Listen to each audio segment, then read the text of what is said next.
All right, let's see. Ba, ba, ba, ba, ba. Da, da, da, da, da, da, da, da, da. Ba, ba, ba.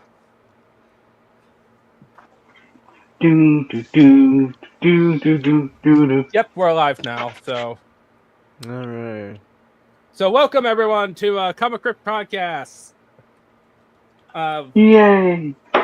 And today we're covering a Spider-Man comic because this month is Spider-Man, the Spider-Man film. Ooh, Spider-Man.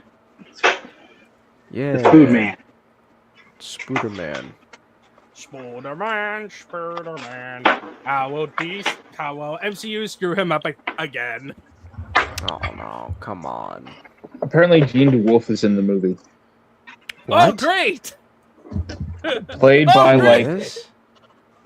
middle-aged black woman, of course. Well, I don't give a shit about the race. Why is she in the movie? Because Probably they want to like fit everything in the movie. And also, it's just a keychain moment. It's like, you know, Gene Dewolfe. You know her. She died. Ooh. Like this is her. This is a. Can you hear this? Yeah, I can hear the keychain jingle. Yeah. Remember Gene Dewolfe? Remember Gene Dewolfe? Pay attention to our movie. Remember. This movie is gonna be a mess. Oh, well, I don't know. We'll see, I guess. We'll see. It's honestly, I'm not really in any rush to go watch the new Spider-Man. You know what I am excited for, though, is the new Dune movie. Now that's gonna be hype. I'm excited for whenever that comes out. So, you ready for the eyebrowless Pattinson, bald ass Timothy Chalamet? What happened, Paul? What happened to your fate? What happened to your cut? He bald now. Well, you see, I got nuked. Yeah, you could say that. Alright. So, for those who don't know who on earth is Gene Dewolfe, she's like you may have seen her in the Spider-Man animated series, actually in the 90s, as the cop buddy, as the cop friend, and I think she was also way swapped in that. She was I think she was a Latina. Oh. Yeah, I mean, well, I think it's more the middle-aged part that gets me for the movie. Like Gene Dewolfe actually has precedence for like she's a minor enough character that I don't really care. Like she was a Native American in Spectacular Spider-Man. So I guess her being black in the new movie is just passing the baton to the next ethnicity. It's like she's a minor enough supporting character that who cares? So when's the? It's not. It's not like you're making. It's not like you're turning Flash into Belgique. But I don't know. It just feels weird making her middle-aged. I feel bad. I feel bad. She should be a bit younger. I feel bad for Tony, especially with the storyline because she is quite young. I feel bad for Tony Rivoli in the MCU movies because he's forced to. Can everybody else hear now? Can you hear me? I can hear him. I can't. Can you hear us? I can hear you two. I can't hear Nog. I don't know. And also, I do have a correction. Gene Dewolfe did not show up in the Spider-Man anime series. Instead, she served as an inspiration for a different character named Terry Lee. Oh, okay. I see. but same archetype. It's like it's a woman who's like a head of a police officer, Mm-hmm. and she's sort of friends with Spider-Man. Sort of. Yeah, sort of. I hope you can hear this, but like, yeah, like I kind of feel bad for Tony Rivoli because Oh like yeah. the casting, like, because like I like him, but like I don't like regardless of his race, I feel like he shouldn't have been like Flash because he doesn't really fit that bully archetype.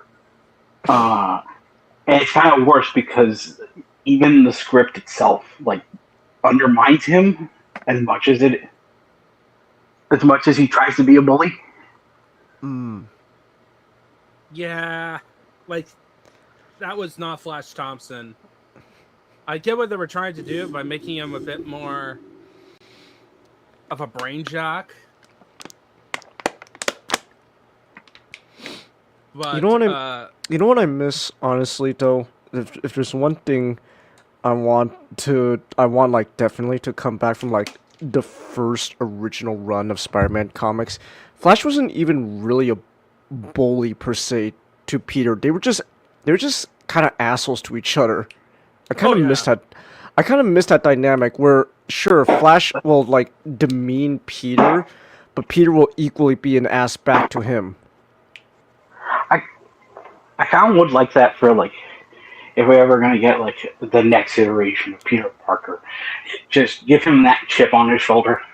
Yeah. Just that the reason people don't like him isn't simply just because he's not a nerd. It's just because he's not a people person. Yeah. he's Amaro. But I guess Okay, there we though, go. I can hear you now. Okay. I guess though like not being liked by people because he's, the awkward nerd is Oh like my goodness. more acceptable for general audience. What? Have you What's going looked on? at the cover for issue Spectacular Spider-Man 109? No. Like my volume did not have the cover art. I'm looking at it for the first time, just for a general. Look It's at really this. cool. Oh wait, never mind. I know what you're talking about. It just, yeah, that's Like that's that is sick. yeah. That's Peter got some that's aura. movie poster. That is a movie poster. Yeah, Peter got that aura. One of the things I really appreciate about Spectacular Spider-Man was, they really were like, hey, we don't want to ruin hey, we don't want to ruin like continuity, and most importantly, we don't want to step on the toes of who's currently writing Amazing. So let's just make Spectacular. And then they're like, okay, we can just have Spectacular be about anything. It's about anything. Yeah, like oh my, like generally the cover work is like fine, but that cover, that in the last cover are really good. Last cover is like the classic comic book action pose, Yeah. like that action comic. Mm-hmm. I find it really funny with 108, where it's the one where it's just being blown. Like they put the scene with Sin Eater just mowing down a crowd as it comes. Yeah. That's Yeah. funny. Yeah, just blows their brains. Just boom. My dad had that one.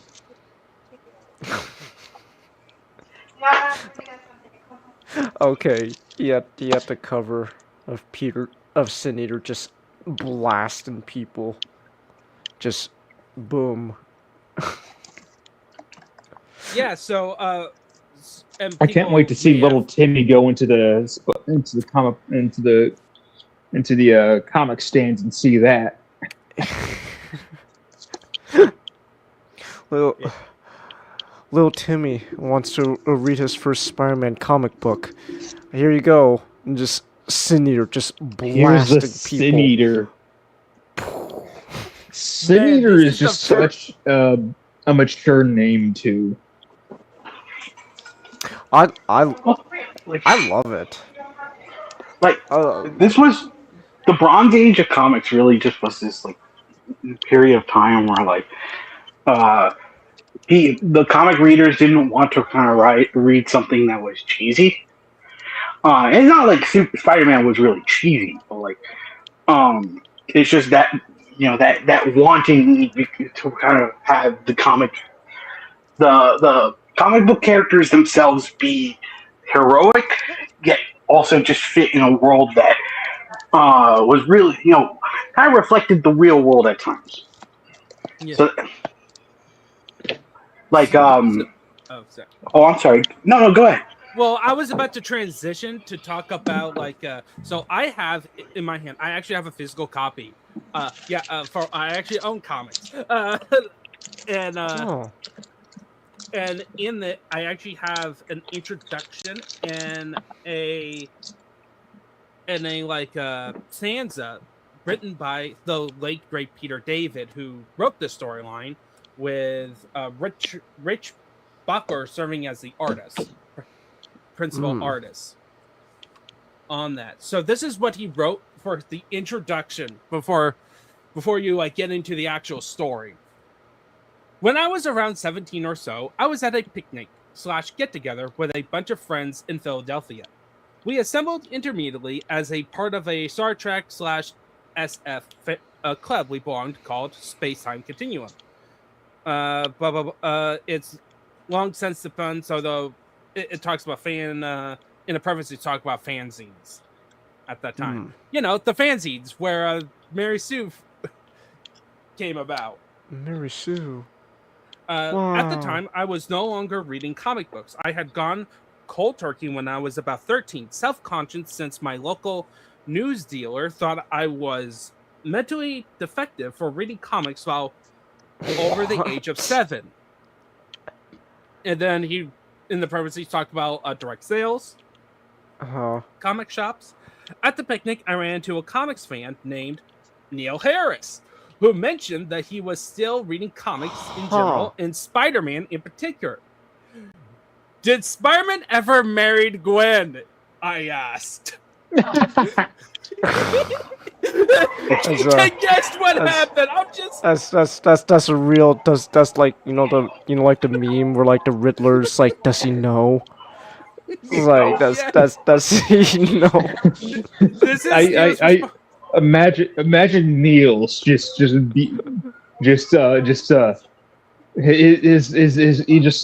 get the biggest shit-eating grin on his face. Yeah, I'm told by friends that I was. This is what he wrote after Neil mentioned what happened. I'm told by friends that I was positively ashen upon learning of the untimely demise of Peter Parker's great love, and I made a vow that very day that if I ever went on to become a writer, I would never, ever kill off a character. I would never put a reader through the living hell that I went through because of Gwen Stacy's death. So much for that. Happened? Beware the vows of 17-year-old boys, especially if you're A, 17-year-old girl, or B, a female supporting character in a Spider-Man book.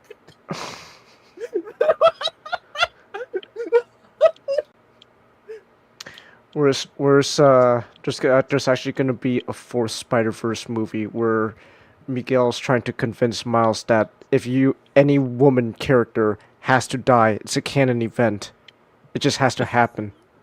Sorry, Miles. I know, like, the 3rd movie's going to be about you want to stop your dad from dying, but your mom's going to die too. The canon event forced Peter David to write in Jean Dewolfe's death. He didn't want it. He was magically forced to. It was magically forced to. You know what? I actually will read the contradiction because it does actually go into the creative process. I just want to have it with David's own words describing it, so we can get into the actual conversation, because this was not Peter David's original idea. It's like he talks about how it was like a contradiction in many ways at the beginning. Just talking about how just the general book. I'm just gonna skip over, but he talks about like the stuff you may have go, why kill Jean DeWolf, why, and also talking about how fans at the time thought that she was not dead. There's no way. Nah, she's clone Yeah, like he's- model decoy. she's just sleeping. Man, these were late '90s. These were late '90s fans somehow transported into the mid '80s. Yeah, but, Peter David's like, my man. This is the mid '80s. We murder people here. yeah. So okay, I was going to be starting on Spectacular Spider-Man, and editor Jim Osley wanted to shake Spider-Man and the fans. He wanted to see a story in which Jean DeWolfe was killed, and there was all sorts of cover-ups in the police department. So, in answer to the second most asked question, I got to. So Oswald wanted to kill her, not me. I actually had storylines planned with her alive. Love editors, editorial mandate. It's always editors. You always. And Well, then not there was, not in Barbara Gordon's case. Yeah, and then talking about for him personally, he says, as for me, there were two storylines I wanted to pursue. First, I wanted to do a story in which Spider-Man was confronted by a villain who committed crimes so heinous, so appalling, that Spidey was pushed to the edge and over. It always struck me as unrealistic how superheroes can turn fights on and off. When you're in a fist fight, adrenaline flows. Your heart is thumping. If you knock the guy down and he's not getting up, most times you kick him when you're so pumped and angry. You don't back off and said, had enough? Usually somebody has to pull you off the guy. I wanted to do that to Spider-Man because I felt it would bring some hard-edged reality to him. I also wanted to do a story underscoring the philosophical differences between Daredevil and Spider-Man. And then he put into parentheses, although DD's views have gotten somewhat weirder since then. Which Hey, may I here. interject? Hmm. So, do you guys know when exactly the Born Again storyline was? It was '86, wasn't it? It was 4 months after That's right. Death of Jean DeWolfe. Oh. That's right, because Frank would have come back. Yeah, Frank would have come back around this time. Frank? Was he dead? No, Frank Miller. Oh, okay. Frank Miller. Frank, so Chingus, you'd be surprised. Like Frank Miller's run on Daredevil was like 79 and 82. Hmm. He just wrote all the stories, all of his well-known stories in that period of time. And then he didn't come back until like the mid '80s, just to do Born Again, and then he left. And then he left. Thank you, Frank. That's really cool. Yeah. So. Yeah, and then.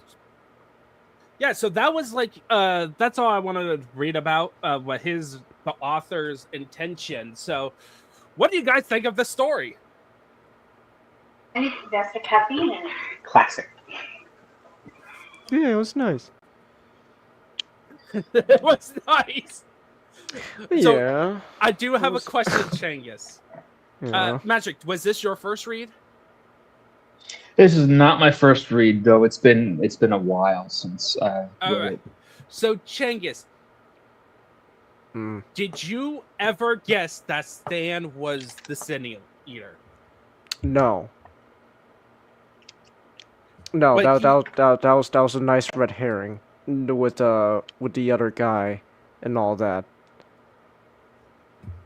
Yeah, and actually, Peter David actually wrote how he created Sin Eater and how he made that mystery, because on a second reread on this one, it's totally obvious. Like, you get the mention of S.H.I.E.L.D. and Like, as soon as you get the mention of Shield and mention of Sin Eater, what's kind of the underlying philosophy on that? Well, I guess to be fair, I didn't really catch the whole, Well, shield. I'm not saying you're stupid. It just shows like the great ability of Peter David to hide such obvious clues to the reader.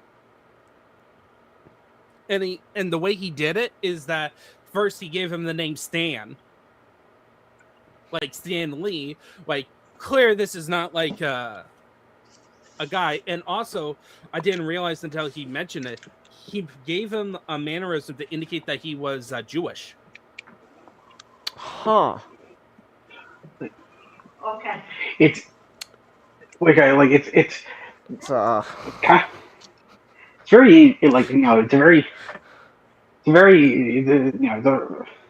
know how I'm going with this. But like just the storyline kind of willing to tackle that aspect of just hey this is not a crazy man that you can just tell from a single glance is a crazy man. It's like no he's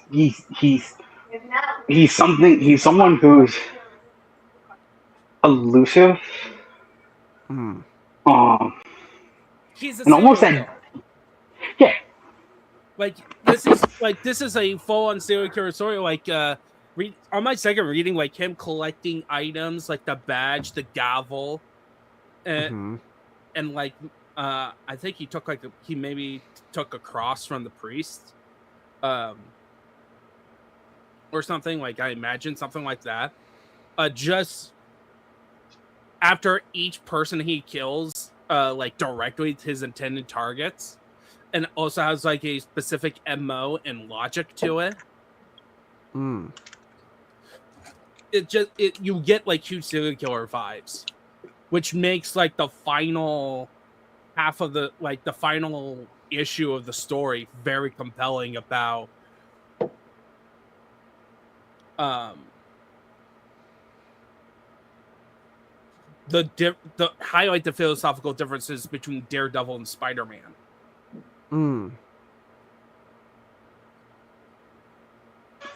I think even though this is not an amazing story, I do think this is a story that, like, obviously it's canon, just because like Peter in other stories will remark the fact that he knows who Daredevil is underneath. But it is one of those stories that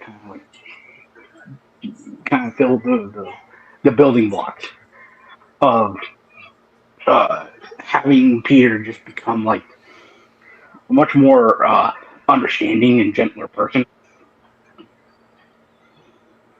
Because Bronze Age Spider-Man is that sense of him having killed, like, him kind of delusioned because he had killed Green Goblin, and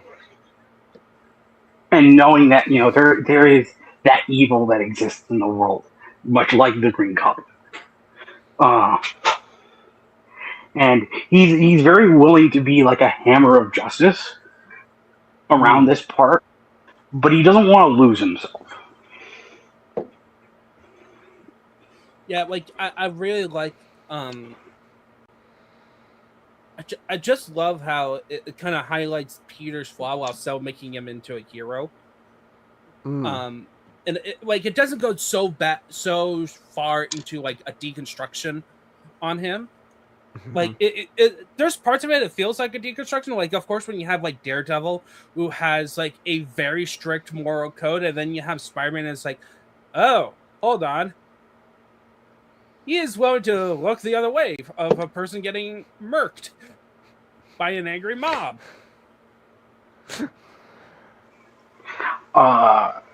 It is funny. It is funny that you do mention that, because like DD having an ethical code was such a big thing in comics. Because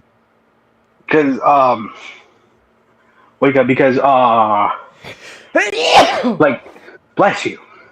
Thank you. The ethical code was something that was kind of understated. It was never really brought up, but people kind of understood that superheroes didn't really kill all that often because they didn't need to. Um, but it wasn't until like Frank Miller did bring up explicitly that Daredevil didn't like to kill, and he didn't want to kill. Um, did it bring up that huge conversation of, hey, like, where does the hypocrisy lie? Yeah, like, and I do love how it like even just starts at the beginning with Matt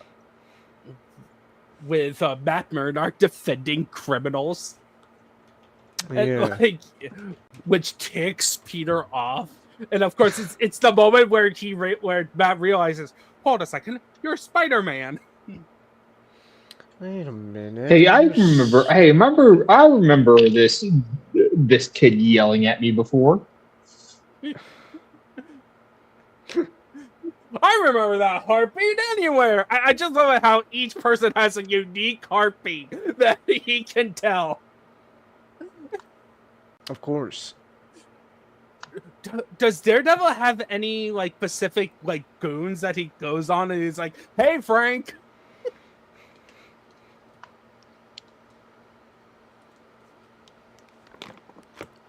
I don't know. I hope so. That would be hilarious. Like, it's like, Frank, how's it going? How's the wife and kids? Conk. That's terrible. Oh my goodness.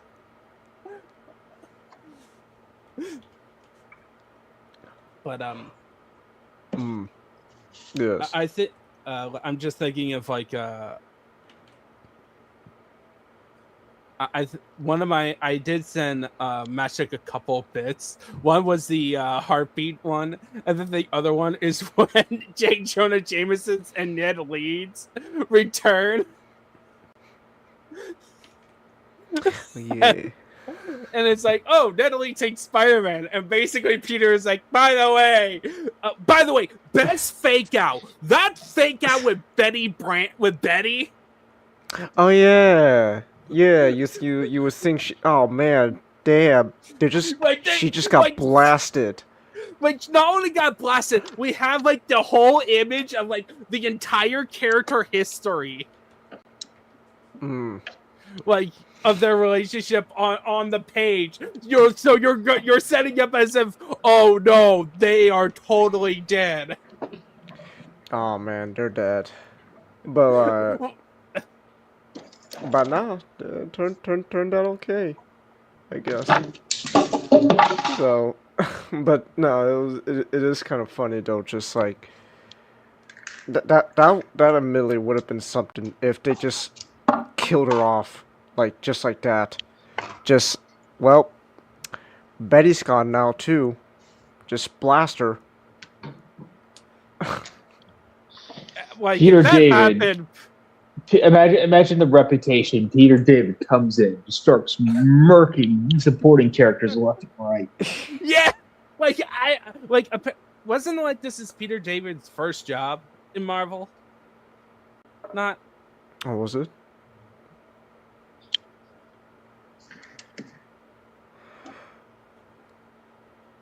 Uh-oh. Not? Are you there? He might be eating. So. Or in the okay. My brain is. Why did I just click OBS? I'm not streaming. What is wrong with me? It's not even my this is not even my stream, and I'm opening up OBS. It's like a habit at this point. Yeah, I'm just my brain.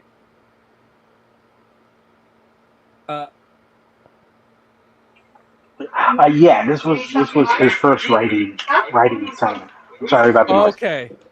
So this was Peter. Just imagine this was Peter's first job, and his first arc in comics is murdering supporting cast, including a well-known Spider-Man supporting cast member who's been around since the beginning. Since the beginning.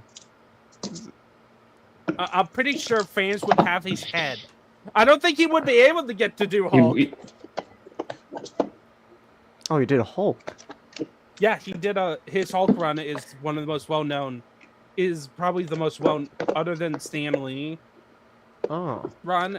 It's like the run. Okay. I didn't know that. Like that's the one that I think we did do that. His Hulk showed up in our very first episode with the new Fantastic Four storyline. Oh. Okay. I see. Or at least around that time. Hmm. Okay.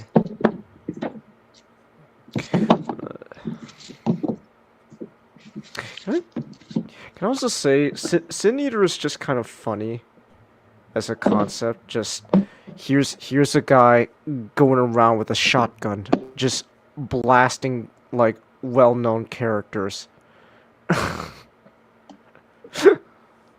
So, all right, how it is immediately also kind of funny though. Like they're thinking, okay, so how do we kill Jean DeWolf? How do we? Why is she dead in the first place? And she just got blasted with a shotgun. So here's the thing about why, like Peter did bring up, in a later storyline, it is revealed that the reason why Jean DeWolf got killed in the story, it's like, oh, I did it for the fun of it, but in reality, because Stan Carter was in love with Jean DeWolf, and they treat her as like a separate personality. Huh. And by the way, that beating apparently that he took from Spider-Man was permanent. Oh, okay. Good job. I mean, Both like his physical and mental state. Apparently, he got blasted away by the police in a later storyline. all right. To be fair, Sin Eater is only character we really have like a few stories with before you kill him off. Yeah. And then you revive him, in modern comics and do some stupid stuff with Norman Osborn, including transferring the Green Goblin personality into Peter Parker to make him into a Spider Goblin. That was weird. That was a weird choice. It's like, ooh. But it's also like the Sin Eater's like origin, like why he is the way he is. I keep forgetting it. Shield is just essentially the CIA. they're just essentially the CIA. What is the lesson of this book? It's that the government is always in the wrong. The government's always in the wrong. Like, the CIA just like, nah, man. Yeah, Shield's like, we so didn't yeah, so we didn't tell you that he may have gone a little bit. Yeah, he may go a little bit loopy. Well, he's got a little bit of he's got some screws loose in his head, so you know, but you know don't. It's all because we did like human experiments on him, like the CIA did. It was only because we did some human experiments on him. Like PTS, I like this really just teaches me that like, man, the Marvel in the '80s loved PTSD as a storytelling device. Because that's like if you need like a crazed maniac to just come out, PTSD. He just cracked. Well, PTSD, and then you give him drugs. And yeah, drugs. true. Some for. It's a great combo. Because I feel like I feel like that's because like it's like, oh, you have it here with the Sin Eater. You have the later half of Born Again. I think there's just some Luke Cage comics that are also just like that. I'm like, yeah, just Oh. By the way, this is thanks, Jake. This is so. That's what happened essentially. He just wanted to kill him. It's like, you bastard, just starts pummeling, starts whacking him. Wham! He's mollywopping him, and Daredevil's like, "All right, buddy, you gotta stop." It just turned into a hero v hero fight. Yeah, a hero v hero fight. Yeah, just like, can't believe Spider-Man would stoop so low and punch a disabled person. Yeah.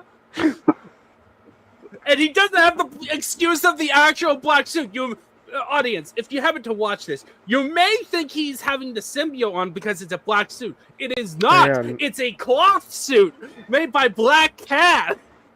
It's Because cloth. Black Cat thought it was hot. Black Yeah, Cat so- thought it was hot. So this isn't even the symbiote making him angry. This is just him naturally. Like, apparently, if he puts on that outfit, he goes all hood mode.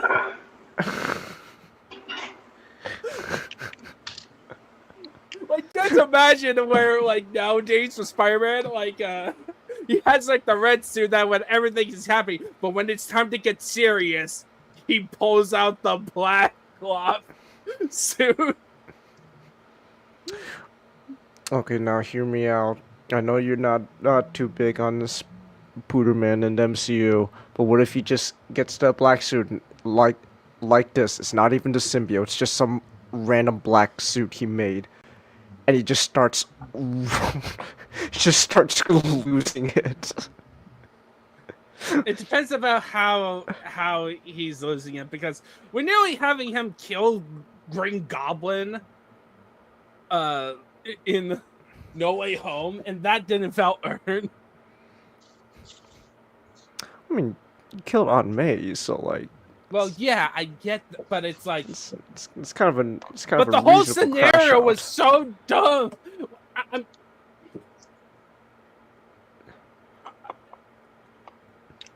I am. This isn't an MCU review. This is I feel so. Take it with a grain of salt.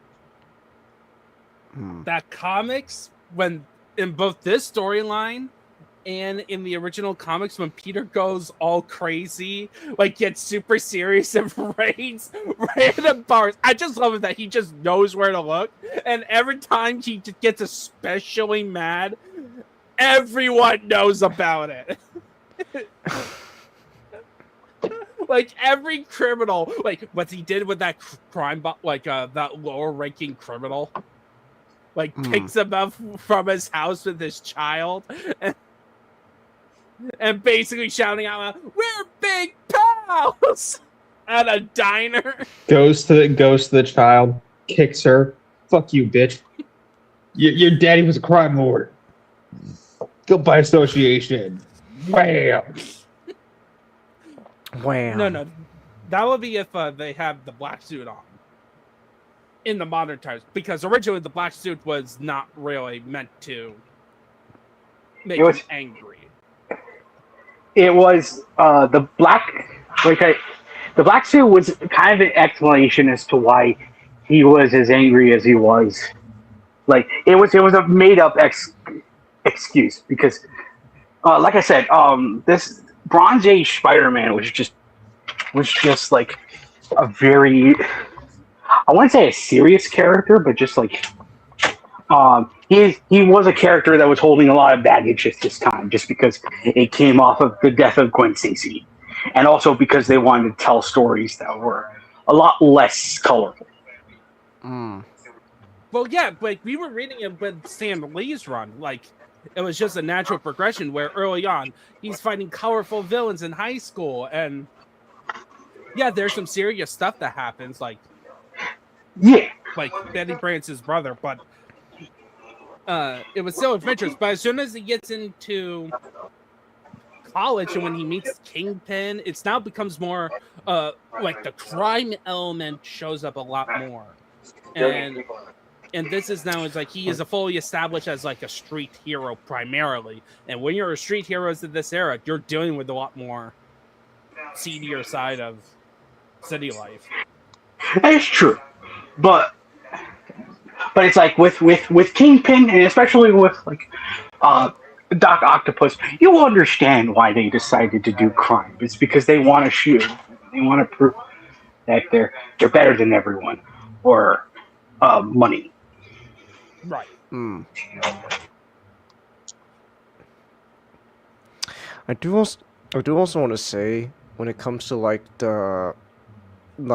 when it comes to like being like a more serious tone, and this applies to this story, it is kind of it is very interesting that like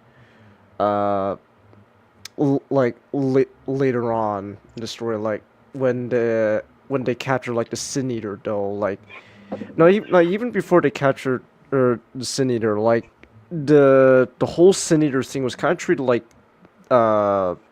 there's a serial killer on the loose. Stay, lock your doors, stay inside. You don't know what's hide your kids, hide with your wife. Hide your kids, hide your wife. It's kind of interesting. They really leaned into that angle. It's like, but at the same time, it kind of makes it funny though. That like, yes, the guy with a shotgun just blasting people, like it's like a serial killer. Lock your doors, hide your kids, hide your wife. But then Green Goblin comes in with his glider. It's like, it's Gobby. Okay. It is. Yeah, it's like Goblin would just blow up your house. That's true. Yeah, Norman would do. True. Like, if he wants to make, he doesn't have any honor. Like, at least with Sin Eater, he has a code. That guy who was killed in the crowd was complete accident. That was like, he meant to shoot Spider-Man and Peter dodged, so it was his fault. The random bystander guy. I just think it's funny that, like, for this specific story, Sin Eater's the one that's treated like, this is a case where, like, you gotta, like, lock your doors, stay indoors and all that, don't come out. But then, like, but then it's like, oh man, Doc Ock just escaped from prison. He's doing evil shit again. It's like, oh. But you see, well. Doc at this point what are you gonna would do? not target. Here's the thing: Doc Ock at this point would not target the general public. He would only go after the elites, all the rich people. Oh. And also, Doc Ock is theatrical. When he does crime, you know where he's coming from. It's like, oh, he's not. And it's never. And it's also if he wants to do it in secret, he's gonna do it in secret, discreetly. Again, it's just I'm just saying, it's just really fun to think that like a guy with a shotgun is treated like so. Not saying that other villains weren't treated seriously, but like it's like this specific guy is like got the serial killer treatment, but then everyone else is like, it's those goobers again. What are you gonna do about it? I think it's also funny, but that's what I like the most about it. It's just like what the detective told Spider-Man in the car. It's like, we've been around like costume loonies so much that like it's become commonplace. But it's like, I love that bit at the beginning with the crooks that Matt Murdock's end up defending, where Spider-Man beats them up, and the last one is like, I want you to arrest him, and they go, oh, I don't see him. I don't see him. Do you? Like Spider-Man, he is just like your friendly neighborhood Spider-Man. you expect to see Spider-Man like swinging above like rush hour traffic. It's really scary to think of like someone just snapping one day and just going on a rampage, because it wasn't something that happened a lot in like the 60s or the 50s. Hmm. Well, the 50s and the 40s. Right. And like, it's a lot more common now. Like even then, like just this. And I think like in terms of this universe story, if we're gonna think about it in there, this was also everyone's first introduction to Sin Eater is him going out of the courthouse after shooting a judge. And him going toe to toe with Spider-Man in a random guy getting killed. And the guy with a shotgun is doing okay against Spider-Man. Oh, that's true. Because it's like he's crazy enough that he doesn't have fear. You know, it's like they call Daredevil the man without fear. It's like even he says like, man, you know, if I'd had the sight, this would just be scary. But like, and then also think about this: like he managed to get away, find a random car like trench coat to get on a bus to get travel. Did you see the panel where the guy was looking at the Sin Eater? It was so funny. And I just love it how on the bus it labeled like it was like a cop killer, murder Gene Dewolfe. Like let me pull up the panel. It was like it's a funny panel of like it's very darkly funny. A cop shot, $10,000 reward, authored by the Daily Bugle. By the Daily Bugle. In the same bus that the Sin Eater is in. Thank you, J. Jonah. Very cool. Well, I mean, that's probably why the Sin Eater went after J. Jonah.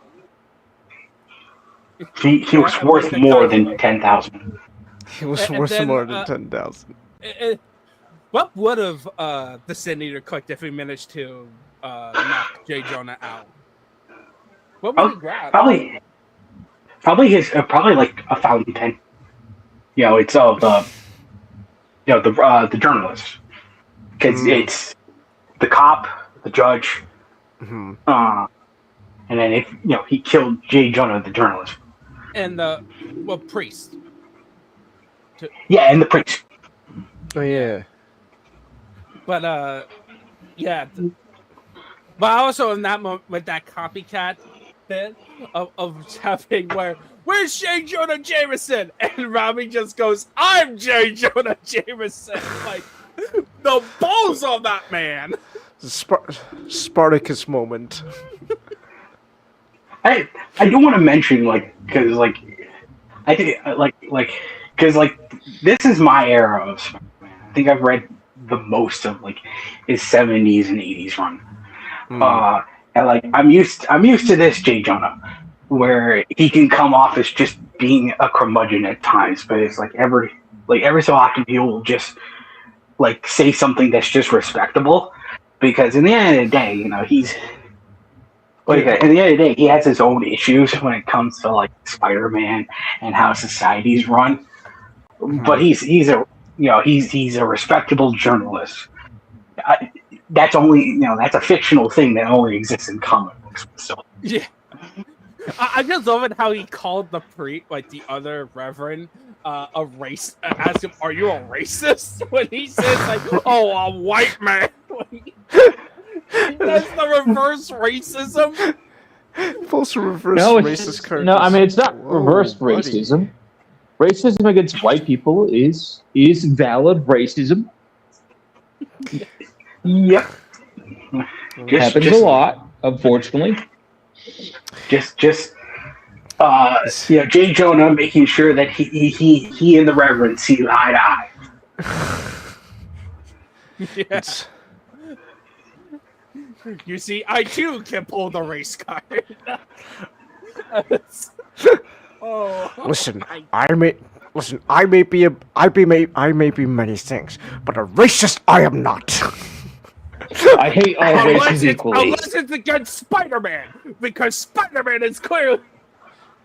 He just does the Dirty Harry speech. I hate all races equally. J. Jonah, how do you feel now that there's a black Spider-Man running around? Black, white, I don't care. Or either way, I hate them both.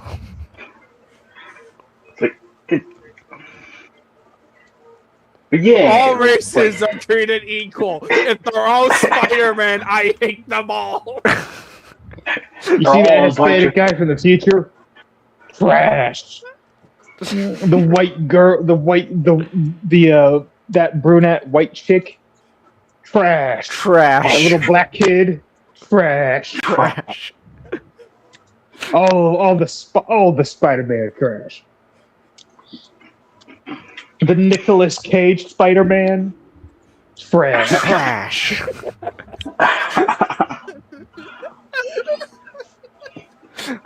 I got no time for racists or menaces on my street like Spider-Man. JJ would definitely think Spider-Man is a huge racist. No. Yeah.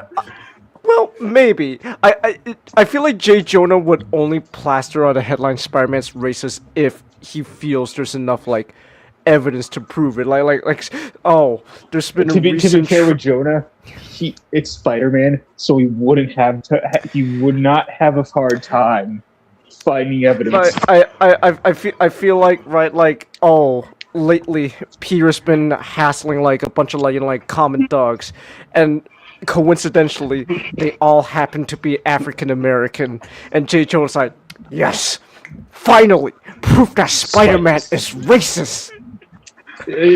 Peter Parker just spends a month coincidentally fighting nothing but minorities.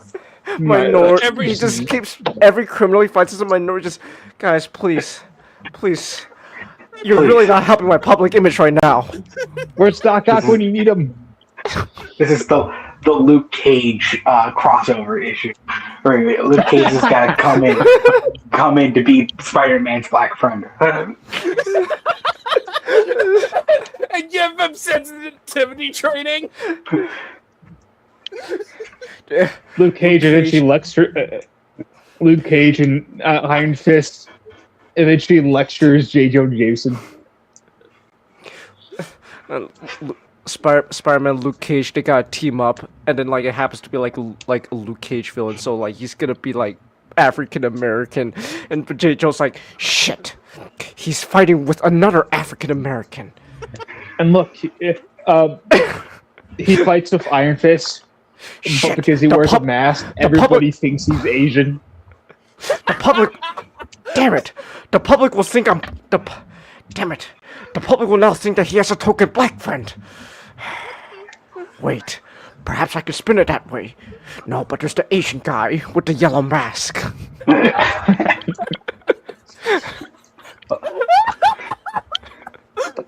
That should be a running joke with if that is not a running joke already, that should be a running joke with Iron Fist that everybody thinks he's Asian. That really should. That really should. That would be hilarious. That would be a hilarious joke about when are we gonna get white people can't do kung fu.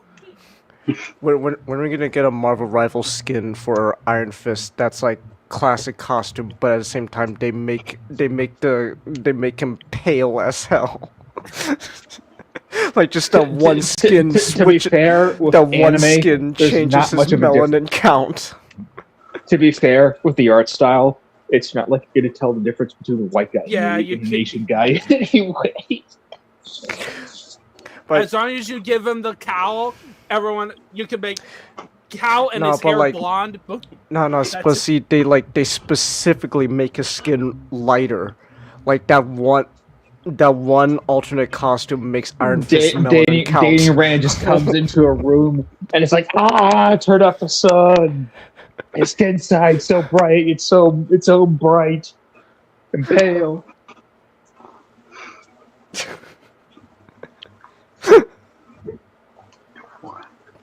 I just think it'd be funny.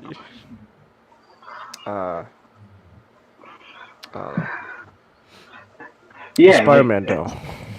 Spider-Man and his best friend Daredevil. He almost threw out a window, which Daredevil has can share a really funny story where he threw Bullseye out of a window.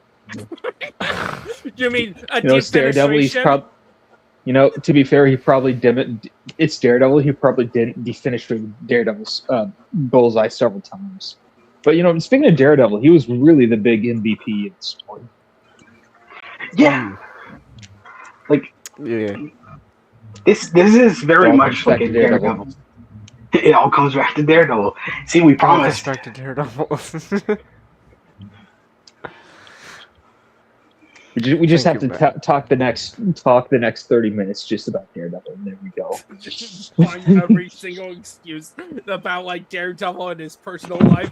Remember, at this moment, Karen Page is on drugs right now. In Hollywood. Yeah, she's getting coked off her ass in Hollywood. We know this because Daredevil Born Again starts up in 4 months from now. And also, Matt Murdock's personal life seems to be completely fine, which means we all know in a short while everything is going to come crashing down somehow. That's true. He's gonna be a fry cook soon. He actually becomes a fry cook. Yeah, that's true. He does become a fry cook. I'm ready. I'm ready. Hey, Foggy, you know what I'm going to do today? I'm going to work at the Krusty Krab. Good work, Matt. Good work, Matt. So, but yeah, this is very much like a Daredevil story as much as it is a Spider-Man story. I think this was just the earliest Daredevil story of it. My love for the character just spawned from here. Yeah, it's very cool to have introduced. This was a good. It would be a solid introduction for a new reader of Daredevil to understand his character and what makes him distinct from Spider-Man. Spider-Man's Daredevil just has this. It's like the Mario Luigi meme with Mario has this. Daredevil has this long speech about how the we live in an American system, and which means we must uphold its the sanctity of the English common law tradition and the being judged by your peers. And then Spider-Man's like, I'm gonna fucking kill this man. I mean, look, we can have all the funny games we can have, but that man just shot 2 guys. I'm gonna punch his head off. He's getting lefty and he's getting righty.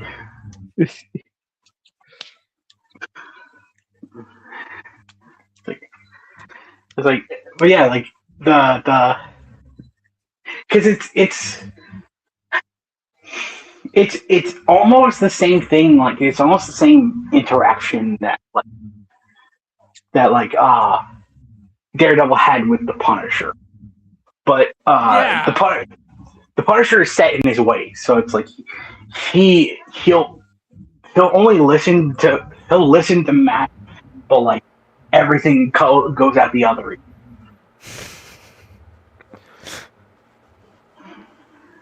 Frank's funny.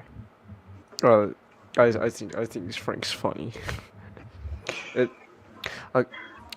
Honestly, I think any Punisher story is made better if you envision it's John Bernthal's version of Punisher, because then he's just screaming at the top of his lungs all the time. It's just really fun to think.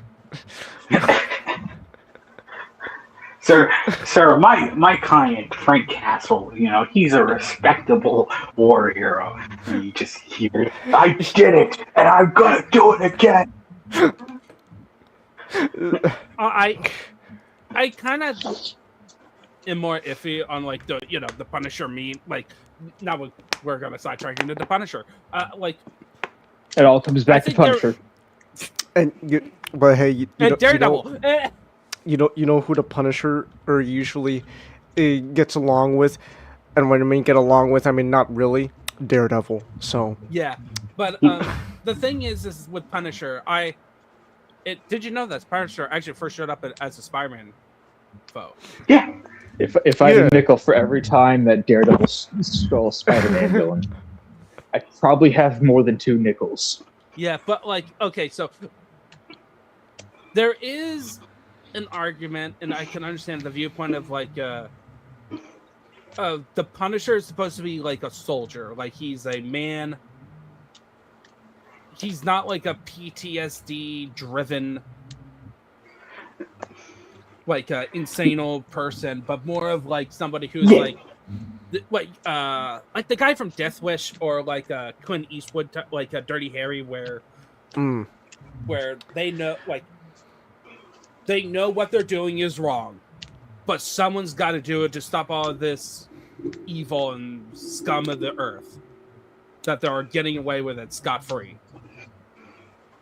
Like Punisher is just excessively brutal, which is I think it's more of like depending on the version you're doing with like Garth Ennis definitely goes for the more, as far as I remember, heard what has done in that story. Yeah, but it's Garth Ennis, so he goes from excessively brutal to Garth Ennis levels. Nobody should go to Garth Ennis levels. I think with the Punisher it's interesting. Like, it is interesting how he kind of evolved, because like very early, even when in his first appearance with Spider-Man, it was explicitly kind of shown that he was tricked by the Jackal into targeting Spider-Man, because once he kind of realized, oh no, that's the real deal, he tries to go after Jackal because he was about to kill a hero. So there's that sense of originally Punisher was a man of what was then the modern age, where he kind of felt like vigilantism was warranted because it let the good guys do their jobs easier.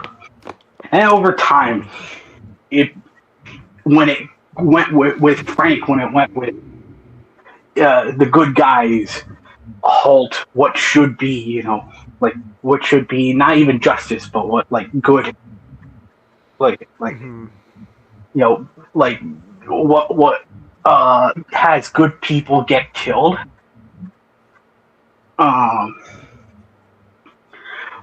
Even then with Frank, he's stubborn, but it's never that I guess what I'm trying to say is he's a stubborn mule as always, but his warped sense of justice comes from the fact that good does not come from a place where evil gets fester. Which is great when a superhero bounces off of him. I've always said that Daredevil, Punisher works even in the Marvel universe because the best thing about him is he's as close to the average man as even Spider-Man is, where he doesn't have powers. He doesn't have these amazing abilities. He's just someone who's really good with a gun, and he has a very black and white kind of view of the world. But it's something that is great with another person who can contradict. Which is why he's always great with a Daredevil. Where these are people that, like, depending on how Frank's written, Frank deeply respects or even like understands Daredevil and Spider-Man, but he understands that, like, hey, that guy who just got out of jail, who claimed, oh, I'm not going to do it again. You know, I've seen the error of my ways. Tries to rob the same grandmother, and this time he takes it a step too farther. Well, you know,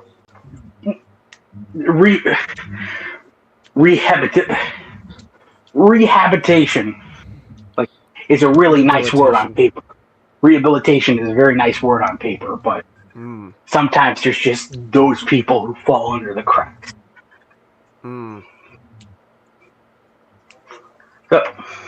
So that's what I like about Punisher. There's also like an interesting aspect to the Punisher where there's a tinge of kind of evil within him. And what I mean by that is Punisher really likes war. Like it's like part of him understands that, like, what he's doing may not be as effective a solution as, say, what Spider-Man and Daredevil was doing. But he was a man who thrived in a condition like the war, where he was allowed to kind of get away with not like, you know, awful action, like, you know, like grape or brutality, but he was given his place where he was, you know, allowed to just, like, murder like evil people indiscriminately. And a part of that is a curse that kind of befell him when, like, there's a story, I forgot what the name was, but, like, it kind of described his moment in the Vietnam War, where he encounters something that might have been magic. And like that magical being asks him, does he want a never-ending war? And, like, a part of his brain kind of going, no, because he wants to go back to his wife, children. But part of his heart kind of said yes. And that part may have contributed to what happened to his wife and child, where just gave him that never-ending war that he wanted. That's a different aspect of it.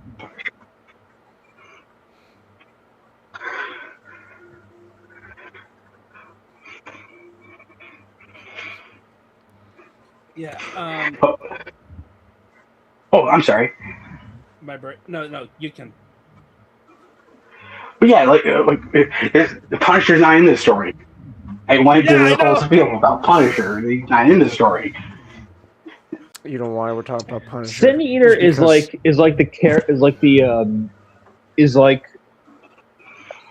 he's almost like what people like to flanderize the Punisher as. Yeah. Yeah. An encounter between the Sin Eater and Punisher would just end up with Sin Eater very well. Yeah. Yeah. Because for one thing, Punisher has more guns than Sin Eater. Punisher's actually not a foaming at the mouth maniac. And he actually knows how to aim. That's true. Sin Eater's like, if you just shoot enough missiles somewhere in the vicinity of the enemy, it'll hit them. Oh, Spider-Man jumped. Oh man, I just shot that guy. Instant bystander. Goodbye now. I'm gonna go on the train. Sin Eater was only good because he ambushed his targets. But as soon as he got into a fight, no. Yeah, no, yeah. This is a crazy guy with a shotgun. This isn't like And hopped up on drugs. and hopped up on drugs. This isn't like a slightly kind of PTSD. Like this is not another guy with PTSD who at least has a sense of justice along with his shotgun. This isn't like Nuke or John Walker.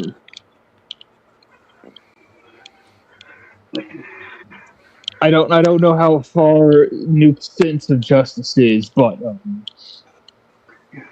Nuke's a mercenary. Like he's frank if he's if he's being willing to be bought by the highest bidder. And with the Captain America powers. Yes. Like, but I think that's what's so interesting. Oh, I'm sorry. Go ahead.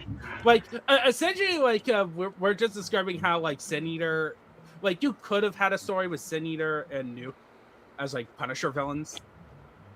Like, wait, Changus, do you know of Nuke? Nuke? He's the G.I. Joe looking ass dude, right? yeah, do you know which Captain America he is of? Which war?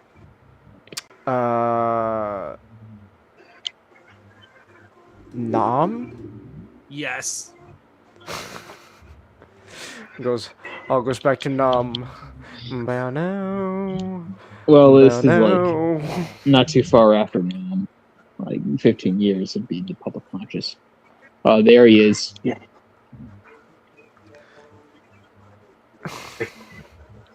It's like I think that's what I find so interesting about this time of Spider-Man because like 2 years later you'd have like you'd have Kraven's Last Hunt and you have just this story right here where you can have Spider-Man in what was then the modern day where there was a lot of issues that were going on in the television where like there was riots, there were like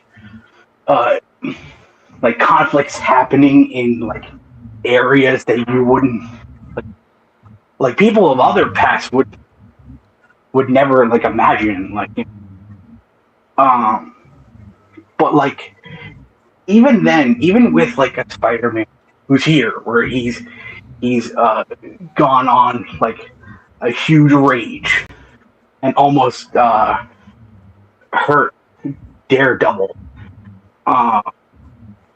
There is that aspect of he's a hero. Like he won't go on to like there won't be like long speeches about like taking your vitamins. I mean, the Sin Eater took a lot of vitamins, and that's why he ended up the way he was. Those vitamins, man. But like this was what Marvel kind of excelled at, where they brought in real life into their comic book, and instead of having their characters kind of reduced to just like catchphrases and sayings, they had them be like valued parts of this real life. Like, Captain America is a huge aspect of like Born Again, and he's not even in it for more than a few panels, and that's just because like a street hero like Daredevil, and especially Spider-Man, are just as like valuable as cosmic heroes like the Avengers.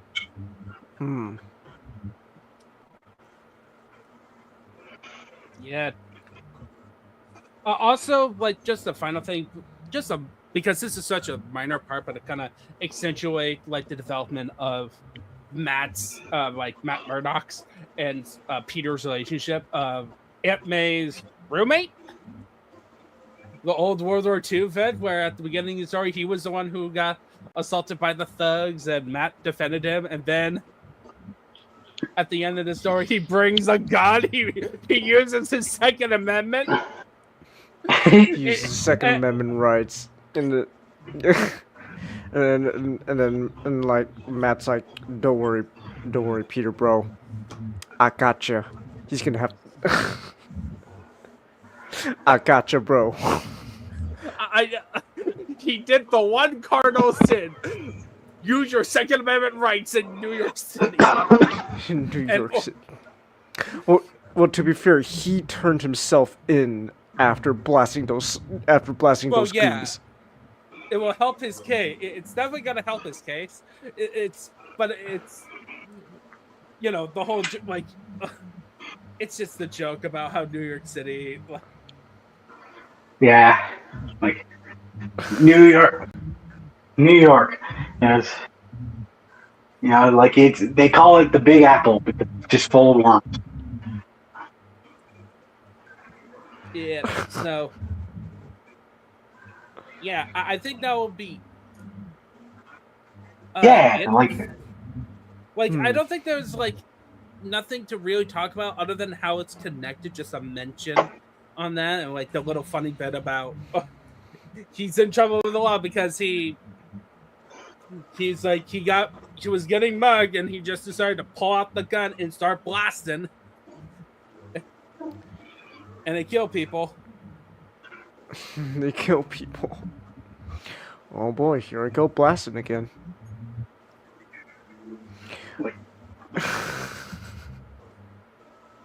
Yeah, so like so that'll be it. Next month we'll be doing